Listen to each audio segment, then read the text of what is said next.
सतनाम करता पुरख निर्भव निर्वैर अकाल मूरत अजूनी सैभं गुरु प्रसाद। जप आद सच जुगाद सच है भी सच नानक होसी भी सच। सोचै सोच न होवई जे सोची लखवार चुपै चुप न होवई जे लाए रहा लिवतार। भुखया भुख न उतरी जे बन्ना पुरियां भार। सह सियाणपा लखोए तां इक न चले नाल। क्यों सचियारा होइए क्यों कूड़े टुटे पाल।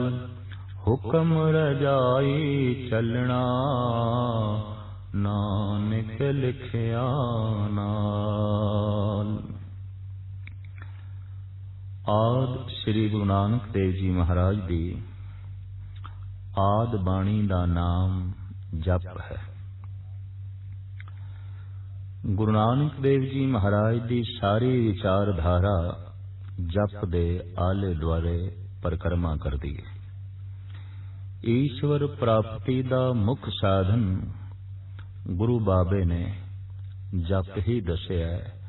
जपो ता एको नामा आवर निराफल कामा।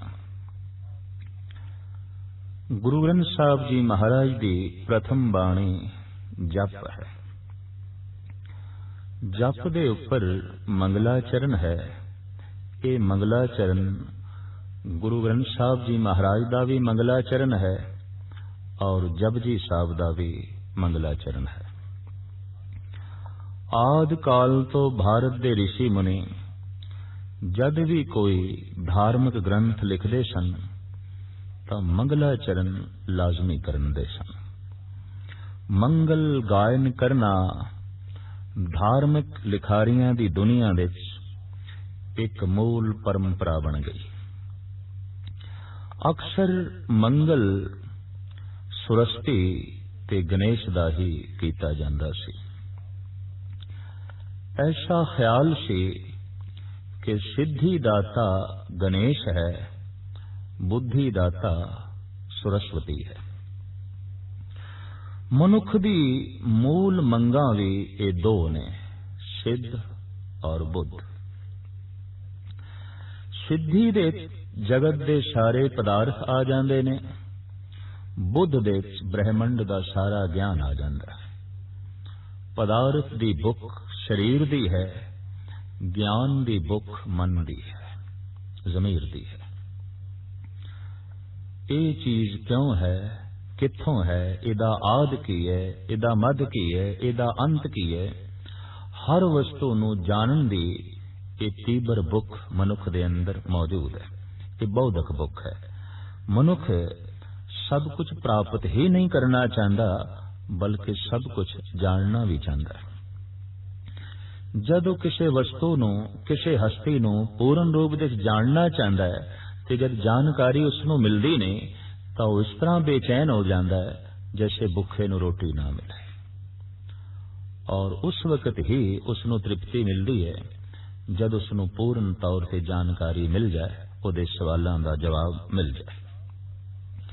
तो आद काल तो मंगल गायन होंदे रहे सरस्वती दे गणेश दे। और ये कल्पना बड़ी प्रबल रूप दे धार्मिक दुनिया दी छाई रही कि सिद्धि दाता गणेश है, बुद्धि दाता सरस्वती है।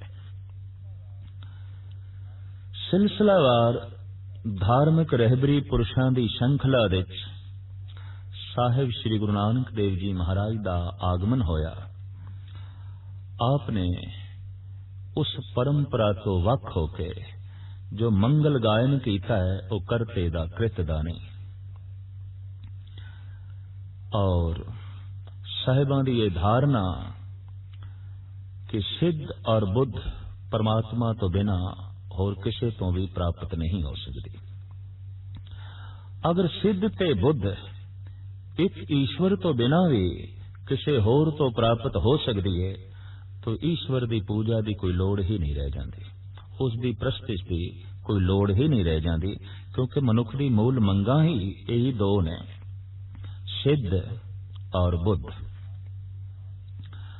तो साहिब श्री गुरु नानक देव जी महाराज ने जो मंगल गायन किया, ये गुरमत दे मूल मंत्र मनिया जाता है।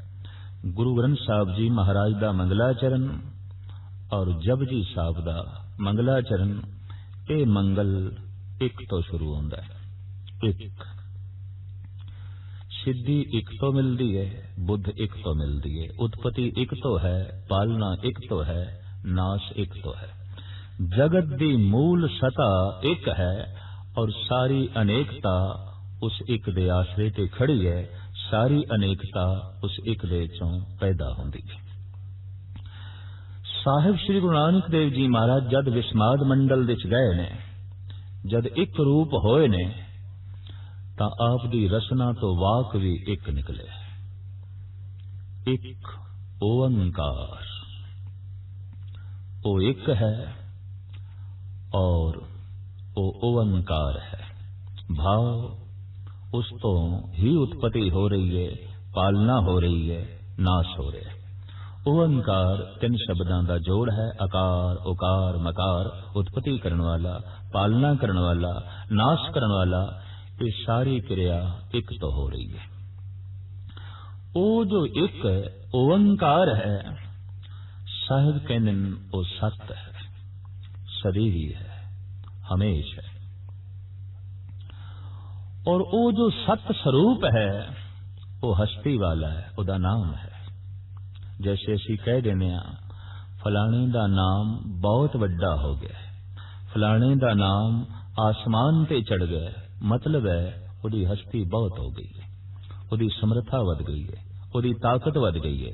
वो जो एक है जिस तो उत्पत्ति पालना ते नाश हो रहा है, वो सत स्वरूप है, हस्ती वाला है, नामने वाला है। वो जिसकी हस्ती है वो फिर कृत नहीं है, करता है। और जो करता है ऐसा करता है कि अपनी कृत दे पूरे होया, वो केवल करता नहीं, वो करता पुरख है। कुमार ने घड़े बनाए, कुमार अपने घर बैठा है, घड़े किसी होर दे घर में। मुसव्वर ने तस्वीर बनाई है, मुसव्वर अपने घर विच है, तस्वीर किसी होर घर विच लटकी हुई है। ठठियार ने भांडे बनाए ने पित्तल दे, वो अपने घर विच बैठा है, भांडे किसी होर दे घर विच ने। परमात्मा ऐसा करता नहीं है कि उसकी कृत उस तो वख होवे, नहीं, उसने जो कुछ भी बनाया है अपनी बनतर विच बैठ गया। चाहे वो रेत दा जर्रा है, चाहे वो सूरज दी किरण है, चाहे फुल्लां दी सुंदरता है, चाहे बदलां दी गर्जन है, चाहे सागर दियां लहरां ने, चाहे कीड़ी है, चाहे हाथी है, जो भी उसकी कृत है ब्रह्मंड दे जर्रे जर्रे विच वो व्यापक है, पूरे होया है। पुरख दे अखरी अर्थ भी यही ने, पुरी पुरी बसंता सपुरखा, जो पुरियां पुरियां विच रमिया होया है वो पुरख। वो ऐसा करता पुरख है जिदा स्वभाव है कि भय तो रहित, निर्भव निर्वैर। बड़े मूल औगण ने,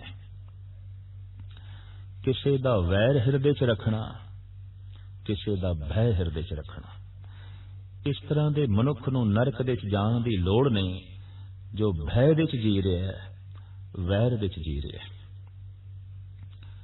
कई दफा असीं देखदे हां दुश्मन नहीं चंगा लगदा, पर दुश्मनी नूं हिरदे च धारण कीता। जब दुश्मन नहीं चंगा तो फिर दुश्मनी नूं भी बाहर कढीए। जे दुश्मन भैड़ा है तो फिर दुश्मनी भी भैड़ी है। वो जो करता पुरख है भय तो रहित है, और उसका भय तो रहित होना उंज भी स्वाभाविक है, क्योंकि उस तो वड्डा ही कोई नहीं। और अक्सर भय वड्डे दा हुंदा है, वैर शरीका नाल हुंदा है। तिसका शरीक को नाही, ना को कंटक वैर आई। ਉਹਦਾ ਕੋਈ ਸ਼ਰੀਕ ਹੀ ਨਹੀਂ, ਉਸ ਤੋਂ ਕੋਈ ਵੱਡਾ ਹੀ ਨਹੀਂ। तो सतगुरु कहते ने वो भय तो रहत है, वैर तो रहत है, फिर समय तो भी रहत है अकाल। उसका कोई माजी नहीं, उसका कोई मुस्तकबिल नहीं। भूतकाल ते भविष्य की संभावना परमात्मा नाल नहीं जोड़ी जा सकती।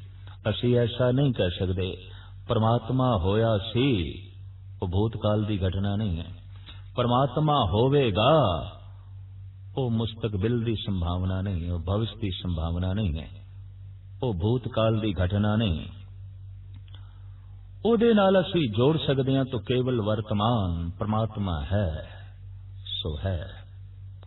ਤਿੰਨ ਕਾਲਾਂ ਵਿੱਚ ਉਹ ਨਹੀਂ, ਉਹ ਤ੍ਰੈਕਾਲ ਦਰਸ਼ੀ ਹੈ। ਉਹ ਤਿੰਨ ਕਾਲਾਂ ਨੂੰ ਵੇਖਣ ਵਾਲਾ ਹੈ, ਉਹ ਖੁਦ ਤਿੰਨ ਕਾਲਾਂ ਦੇ ਅੰਦਰ नहीं है, त्रैकाल दर्शी है।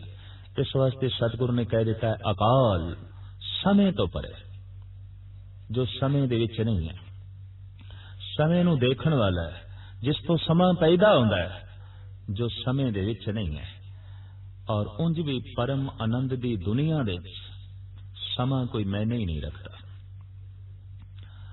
मनुख दुख दे च है, समा बतीत नहीं होंदा, समा वड्डा हो जाता है, काल वड्डा हो जाता है। किसी खुशी दे च है, आनंद दे च है, मस्ती दे च है, मनुख कह उठदा है अज दा दिन ते इंज लंघ गया जिवें एक पल लंघे, अज दी रात ते इंज लंघ गई जिवें एक घड़ी लंघी है। पर मनुख दुख दे च है, बेचैनी दे च है, विपता दे च है, कह उठदा है अज दी रात ते पहाड़ बन गई है, अबूर ही नहीं आउंदी। अज दा दिन ते एक युग बन गया है, लंघदा ही नहीं। दुख चाहे संसारिक होवे चाहे अध्यात्मिक होवे, समा लंबा हो जाता है। साहिब गुरु अर्जुन देव जी महाराज दा ऐसा फरमान है, चार पहर चौ जुगे समाने, रैन भई तब अंत न जाने। हे प्रभु, तेरे विछोड़े दा जड़ा दुख है, ਉਹਦੇ ਚ ਦਿਨ ਦੇ ਚਾਰ ਪਹਿਰ मानो चार युग हो गए ने, लंघदे नहीं। ते रात कितनी लंबी है, ये ते कथन तो भी परे है, ये ते कहन तो भी परे है। परमात्मा आनंद स्वरूप है, उथे समा ही नहीं है, उथे दिन रात ही नहीं है। भगत कबीर कहते ने, दिन सो रैन नहीं, वेद नहीं शास्त्र, कहां बसे निरंकारा, कहत कबीर नर तिसे ध्यावो, बावरिया संसार। उत्थे समा नहीं है, क्योंकि समय दा बोध सूरज ते चंद्रमा करके हुंदा। जब चंद्रमा दिखाई देवे रात है, जब सूरज दिखाई देवे दिन है। दिन ते रात दा बोध तारियां करके सूरज करके है। दिन सोरैन नहीं, दिन रात उत्थे नहीं ने, समा खो गया। अकाल तो केवल असी वर्तमान ही परमात्मा नूं दे सकदे हां, माजी मुस्तकबिल नहीं। कह सकते हैं परमात्मा है सो है। तो सतगुरु कहते ने वो अकाल है, समय तो परे है। तो किधरे ऐसा ही ना समझ लिया जाए वो एक कल्पना है। तो सतगुरु कहते नहीं, मूर्त मूर्तिमान है, उदी होंद है, उदा वजूद है। पर वजूद तो किधरे ऐसा ख्याल ना बन जाए कि वाकई वो घड़िया गया है, बनाया गया है या जन्माया गया है। तो एकदम सतगुरु कहते ने आ जाओ नहीं, उदा जन्म नहीं है, उन्होंने किसे बनाया नहीं है, उदी मूर्त कृत नहीं है, वो अजौनी है, जन्म दे च नहीं। मूर्तिमान जरूर है पर अजन्म है, जन्म दे च नहीं। फिर उसकी हस्ती किस तरह है? तो सतगुरु कहते हैं सह भंग, वो अपने आप तो आप ही प्रकाशमान है। आप ही ने आप साजियो, आप ही ने रचियो नाम, दोई कुदरत साजिए कर आसन डिठो चाओ। उन्हें अपनी साजना आप कीती है, उन्हें अपनी बनतर आप कीती है, उन्हें अपना फैलाव विस्तार आप कीता है, और आप ही अपने आप को सुकेड़ लेंदा है। जब उद करख करा कर तारा, प्रजा धरत तब दे अपारा। जब आकर्थ करत हों कब हूँ, तुम मैं मिलत देह धर सब हूँ। सैभंग, वो अपने आप तो आप ही प्रकाशमान है। ऐसा जिड़ा परिपूर्ण परमात्मा है, गुर वो रोशनी है, वो चानना है, वो ज्ञान है, ज्ञान दाता है, गुरु है। ऐसा जो परमात्मा है, जो गुरु है, आदि गुरु केवल परमात्मा है और कोई गुरु नहीं। आद अंत एक है अवतारा, सोई गुरु समझो हमारा। अपरंपर पार ब्रह्म परमेश्वर, नानक गुर मिलिया सोई जियो। कीड़े मकोड़िया नूं भी जीवन चर्या दा ज्ञान परिपूर्ण परमात्मा ने दे रखा है। बच्चियां दी पैदाइश किवें हुंदी है, इन्हां दी पालना किवें करी दी है, ये पंछियां नूं पता है, चौपाए जानवरां नूं पता है। किसी स्कूल दे चों पढ़न नहीं जांदे, कोई किताबां उन्होंने नहीं पढ़िया, कोई ज्ञान उन्हां नूं नहीं देंदा, लेकिन ये सारे दा सारा बोध उन्हां दे अंदर मौजूद है। इत्थों स्पष्ट हो गई कि सारे जीवां दा प्रेरणादायक है केवल परमात्मा, ज्ञानदायक केवल ईश्वर है। जितने सुंदर घोंसले कई दफा पंछी बना लेंदे ने, कोई मनुख इस ढंग दी सोहनी बुणतर नहीं बना सकता। तो ज्ञान है, तो ये सारे दा सारा ज्ञान देने वाला परमात्मा है, ते ज्ञान देने दे नाते वही परमात्मा गुरु है। आप कहते ने गुरु, और वो जो गुरु है प्रसाद दया दी मूर्ति है, दयालु है, कृपालु है, दया दा घर है। ये जपजी साहब दा मंगल है, ये गुरु ग्रंथ साहब जी महाराज दा मंगल है। अगे शब्द है जप, जप बाणी दा नाम है। गुरु ग्रंथ साहब जी महाराज दे जितनियां बाणियां आईयां ने, बकायदा उन्हां दे नाम ने सुखमनी, रहरास, सोहिला और इसे तरीके नाल चौबोले, फुने छंद, भटां दे सोइये, संस्कृति, श्लोक इत्यादि वारां वख-वख बकायदा बाणियां दे नाम ने। तो सब तो प्रथम पहली जिहड़ी बाणी है, इहदा नाम है जप। जप साहब दे दो श्लोक ने, 38 पौड़ियां ने। पहला श्लोक उपकर्म है, अखीरला श्लोक उपसंगार है। प्रथम श्लोक आद सच जुगाद सच है भी सच, नानक होसी भी सच। अखीरला श्लोक उपसंगार पौण गुरु पाणी पिता माता धरत महत। दो श्लोकां दे विचकार 38 पौड़ियां ने, और ये 38 पौड़ियां परमात्मा तक पहुंचण दा एक वसीला साहिब गुरु नानक देव जी महाराज ने जगत नूं बख्शिश कीता। पहले श्लोक दे आप फरमान करदे ने, चूंकि बाणी दा नाम है जप, तो जप किसदा करना है ये दसदे ने। किसदा जप करना है? आद सच जुगाद सच है भी सच, नानक होसी भी सच। आद सच जो अनादि, जिदा आद लभ्या नहीं जा सकता, और उस वक्त भी एक कायम दायम सी, अजे जुगां दा आरंभ नहीं होया सी, उस वक्त भी ये सच मौजूद सी, हुण भी है और अगां भी यही सच होवेगा, सदैवी है, हमेशा है। इसे दा ही जप करना है। इस सत तक पहुंचण वास्ते, उस आद सच तक पहुंचण वास्ते, जुगाद सच तक पहुंचण वास्ते जगत दे वख वख साधन जुटाए गए। जैसे धन कमाण दे कई तरीके ने, धर्म कमाण दे भी कई तरीके ने। जैसे भुख मिटाण वास्ते कई प्रकार दा भोजन है। साडे देश विच तरह तरह दे अन्न खादे जांदे ने। महाराष्ट्र दे लोग ज्वारी खा के गुजारा कर लेंदे ने, कोई बाजरा खांदा है, कोई कणक खा के अपनी उपजीविका चलांदा है, और ऐसे प्रांत ने जिन्हां दी खुराक केवल चावल है। तरह तरह के साग सब्जियां वख वख जो भुख नूं मिटाउंदियां ने। भोजन अनेक प्रकार दा है, भुख सारियां दे अंदर इक्को ही है।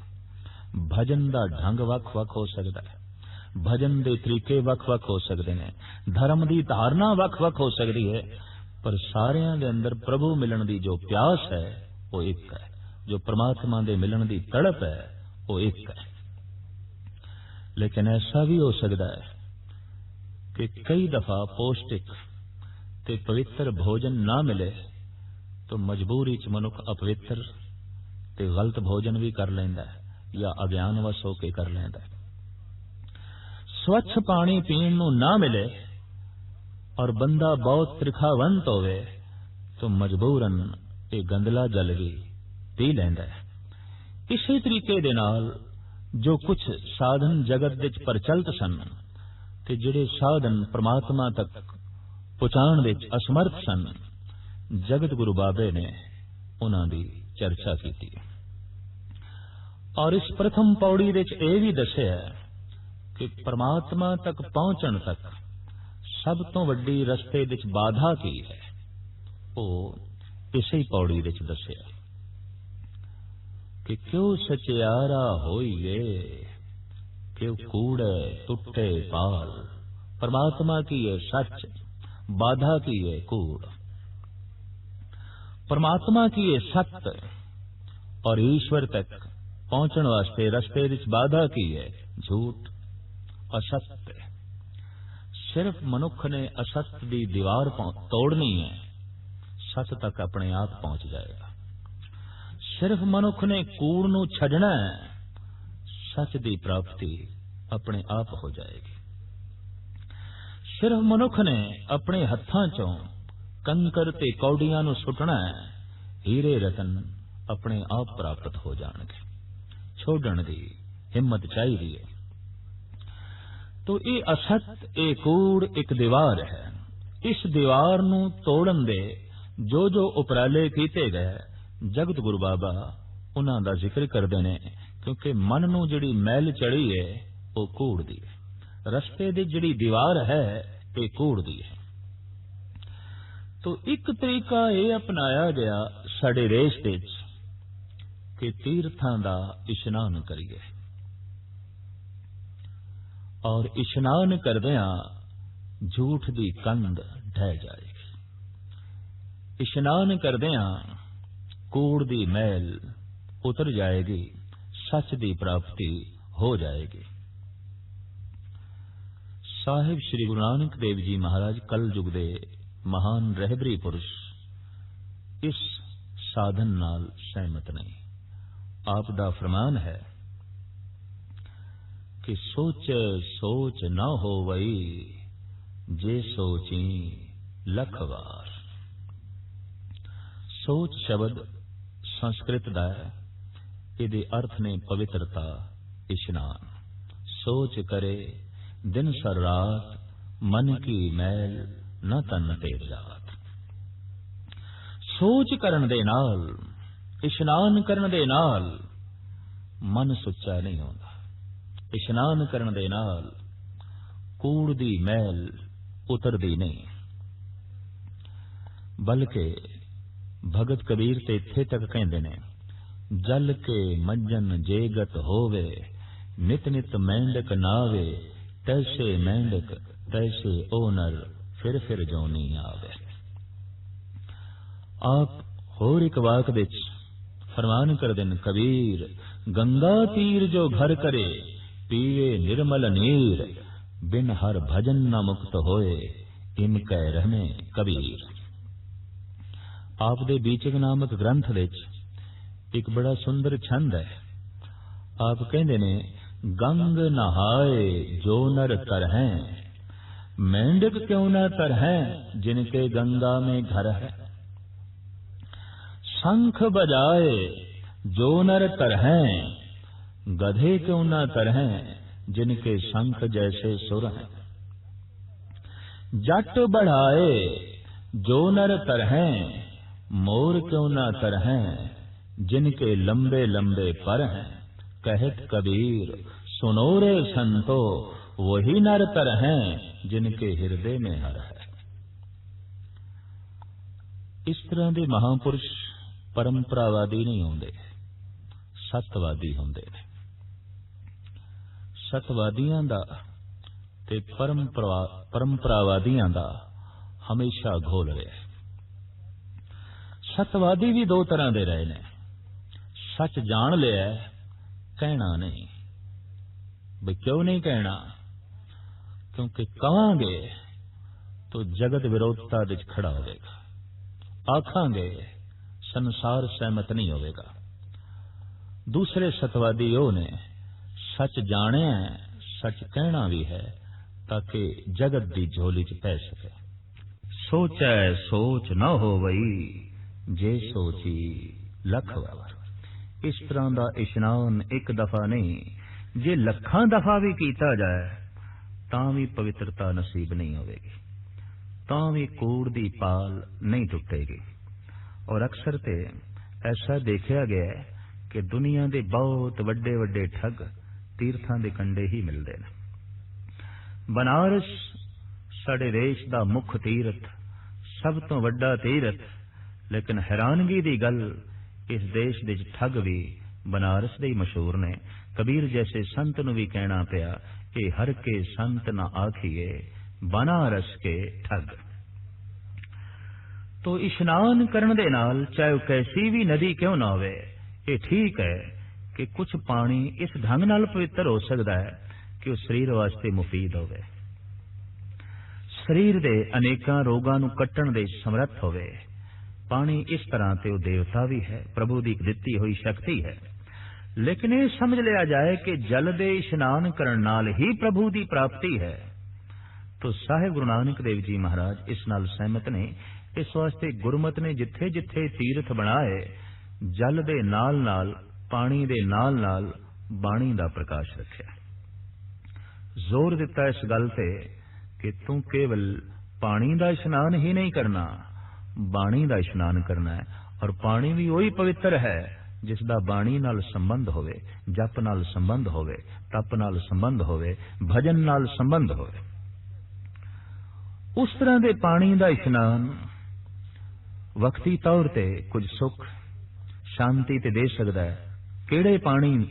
जिहड़ा पानी बाणी नाल जुड़िया होया है, जिहड़ा पानी जप तप भजन नाल जुड़िया होया है। पर केवल पानी दे इशनान नूं प्रभु प्राप्ति दा वसीला समझ लेना, जगत गुरु बाबा कहंदे ने सोचै सोच न होवई, जे सोची लख वार। दूसरा तरीका ये अपनाया साडे देश दे ऋषि मुनियां ने कि बोलण दे नाल मनुख दी बहुती शक्ति नष्ट हो जाती है। बोलदे ही मनुख दा मन बहुता खिंडदा है। बोलदे ही कुछ वाक असत निकल जाते हैं। बोलदे ही कुछ बोला नाल किसी दा दिल टुट पैंदा है। तो की करिए? बोलिए ही ना, खामोश रहना है, चुप रहना है।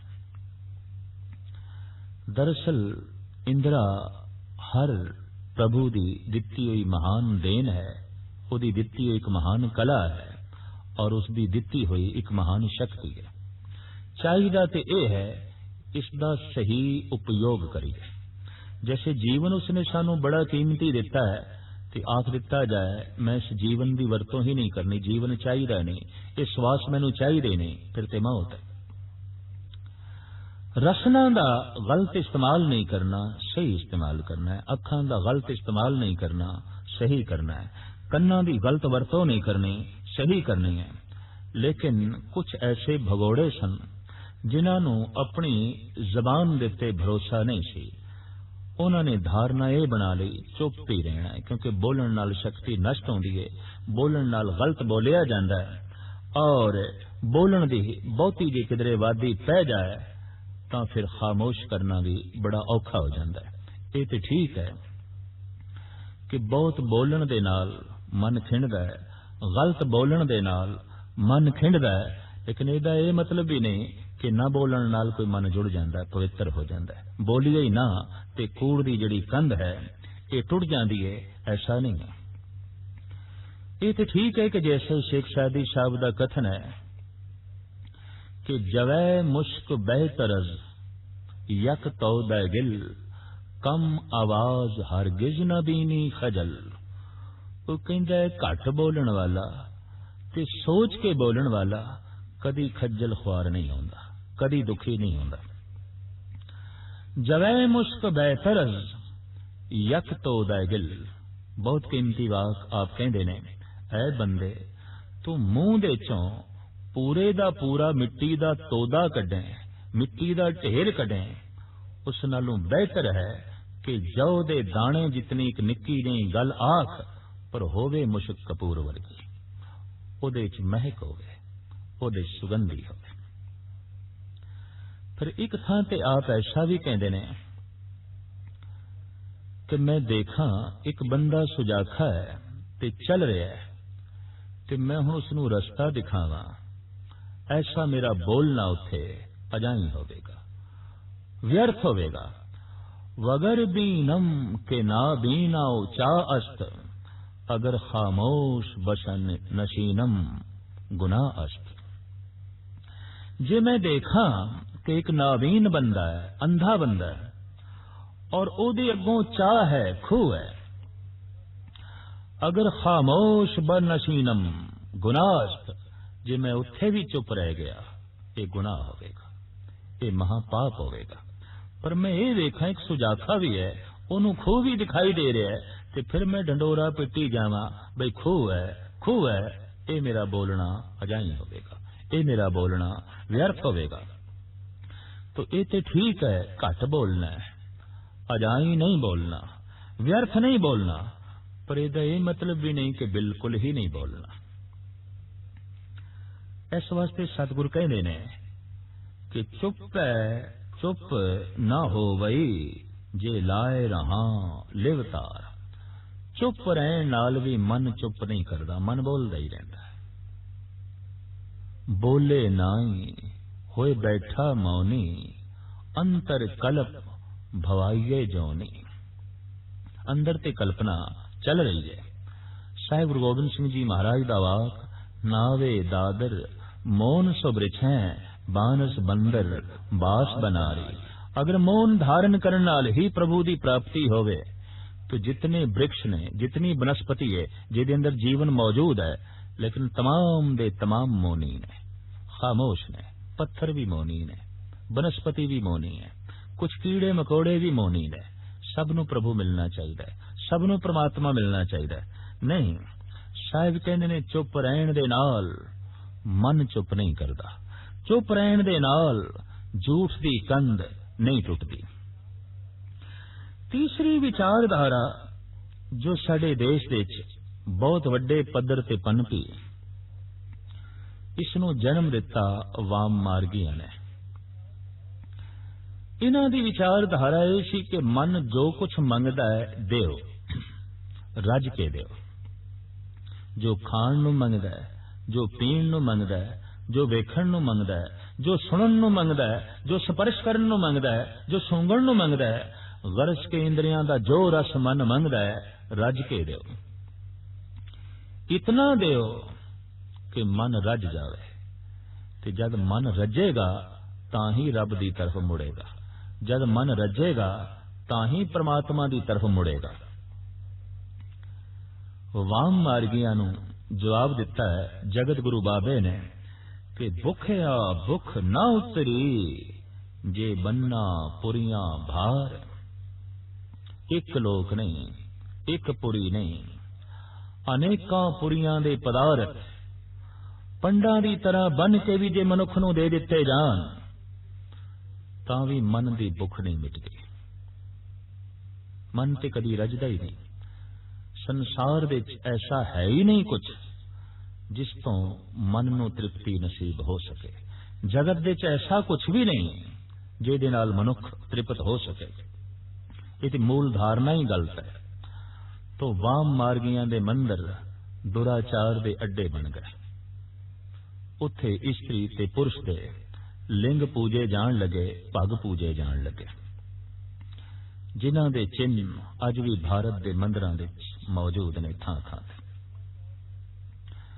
दुराचार दे अड्डे जद मंदिर बने और पिछोकड़ विचारधारा ये कम कर रही सी, मन नू रजाना, जो खाण नू मंगे देओ, जो भोगण नू मंगे देओ। तो इन्हां भोगां दे लीन होके मनुख भोगी ते बन गया, योगी बनना सुपना हो गया। धार्मिक मंदिर अधर्म दे अड्डे बन गए, पाप वासना दे अड्डे बन गए, दुराचार दे अड्डे बन गए।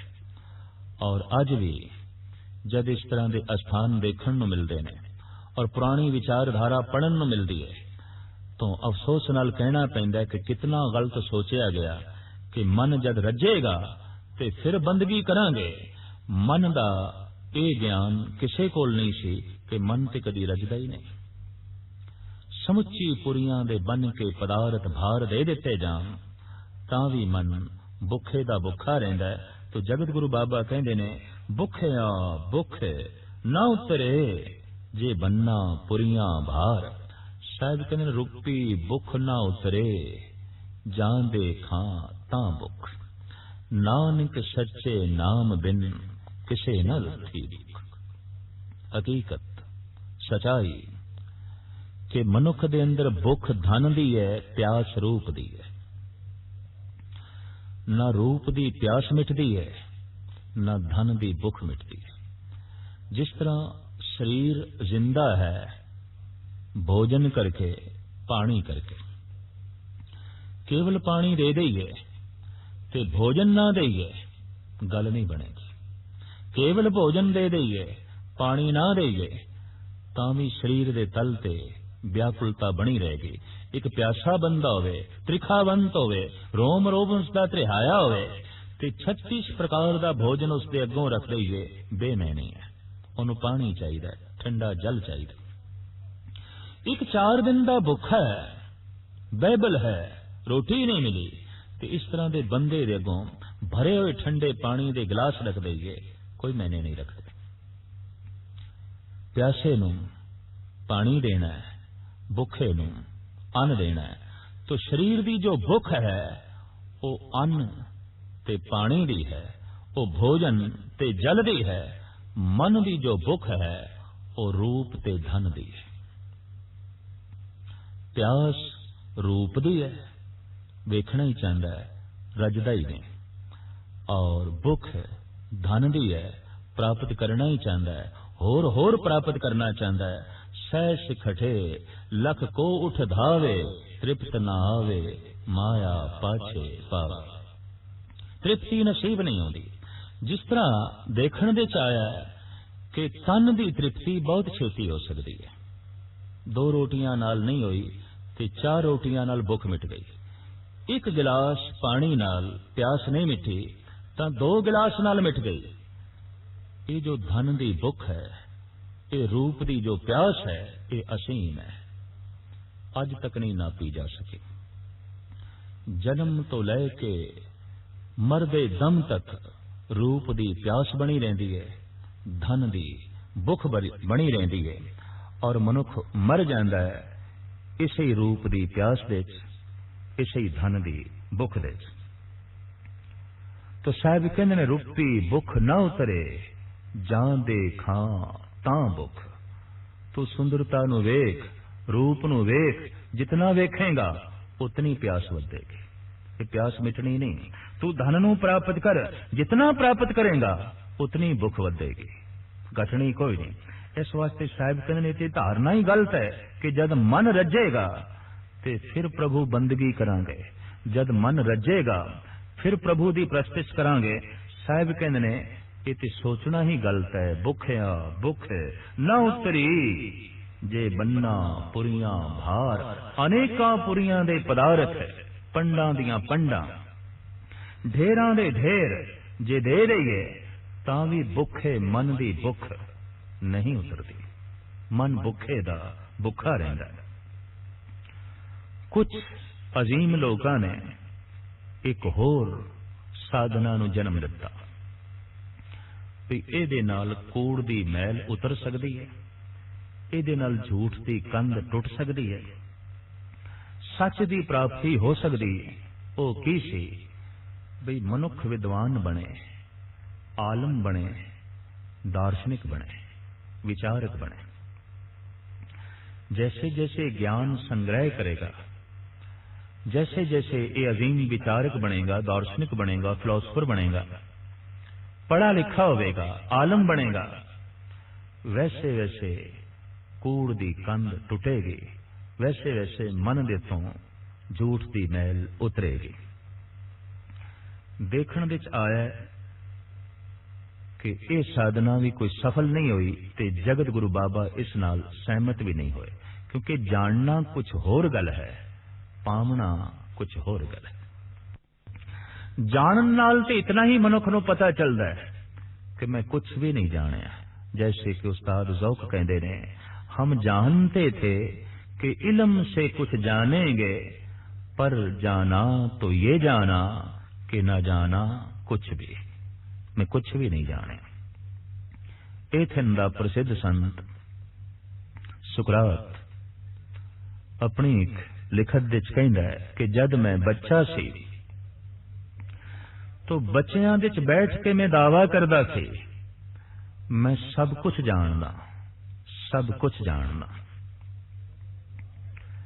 जद मैं जवान होया तो मैनू कहना पिया कुछ ऐसा भी है जो मैं नहीं जानता, मैनू नहीं पता।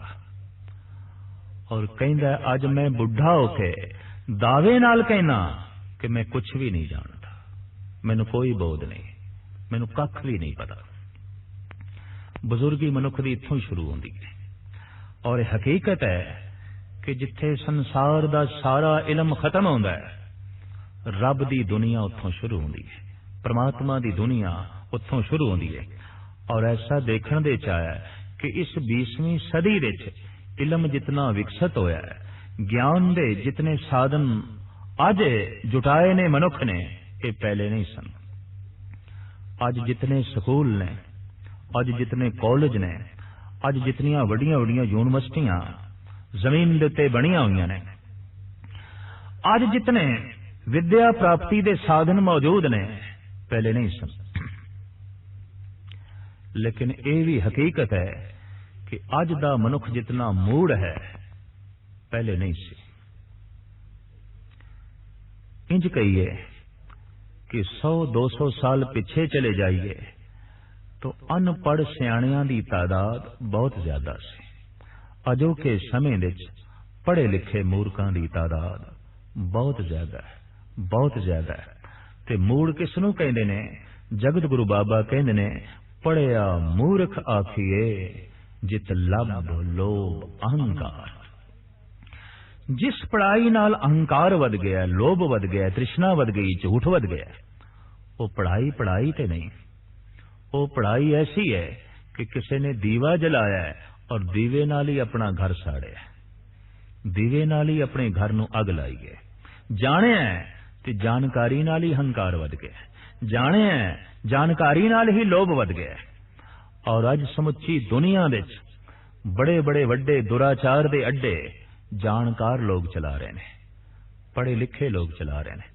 क्योंकि बहुत वड्डी पढ़ाई होवे, बहुत वड्डी सियाणप होवे, तां ही मनुख बहुत वड्डा अनर्थ कर सकता है, वरना नहीं कर सकता।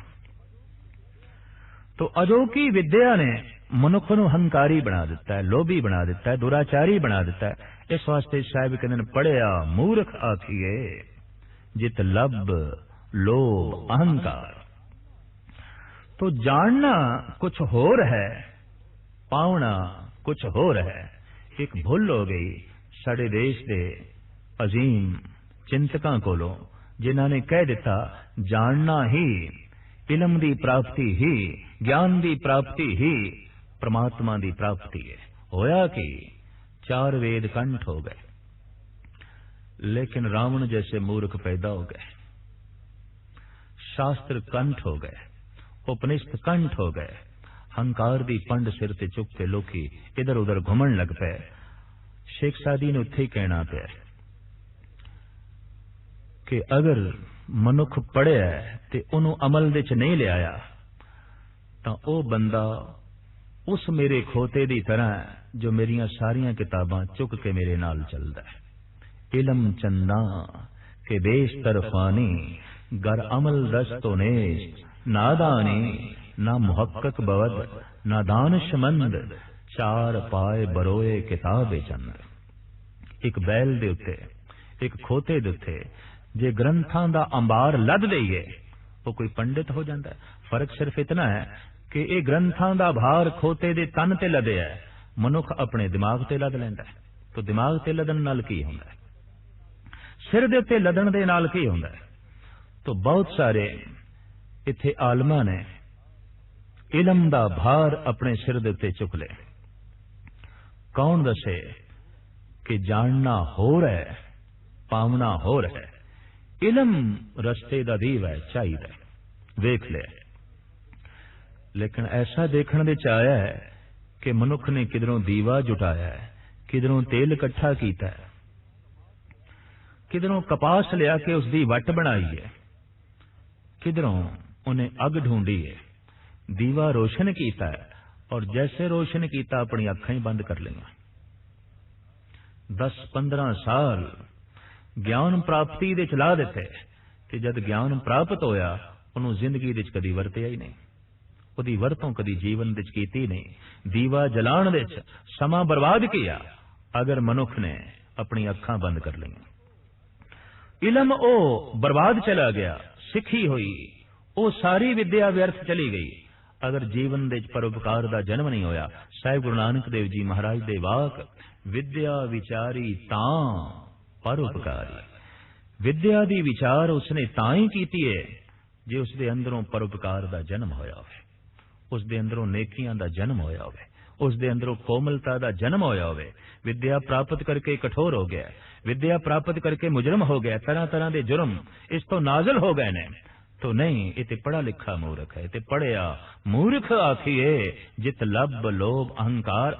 तो इलम दे नाल ज्ञान दे नाल भी मन दे उत्ते जमी हुई जो झूठ दी मैल है ये नहीं धुलदी, विचकारे जो कूड़ दी कंध है ये नहीं टुटदी। इस वास्ते जगत गुरु बाबा कहते ने कि सह सियाणपा लख होए तां एक न चले नाल। सियाणप इलम ज्ञान एक तरह का नहीं, हजारां तरह का ही क्यों ना मनुख प्राप्त कर लवे तां भी ज्ञान दी एक गल भी अगे नहीं चलती। मन दी दुनिया विच उहदे नाल मन नहीं पवित्र हुंदा, बल्कि तो ऐसा देखा गया है कि एक अनपढ़ नालों पढ़े लिखे दा मन ज्यादा मलीन है, ज्यादा हंकारी है, ज्यादा अंधकार विच भटक रहा है। भोले भाले अनपढ़ दो मनुख ते आपस विच बहुत छेती सहमत हो जाते हैं, पर पढ़े लिखियां दा आपस दे सहमत होना भी बहुत औखा हो जाता है। तकरार का जन्म हो जाता है, विचार तकरार नूं जन्म दे देंदे ने। तो साहिब कहंदे सहज सियाणपा लख होए तां एक न चले नाल।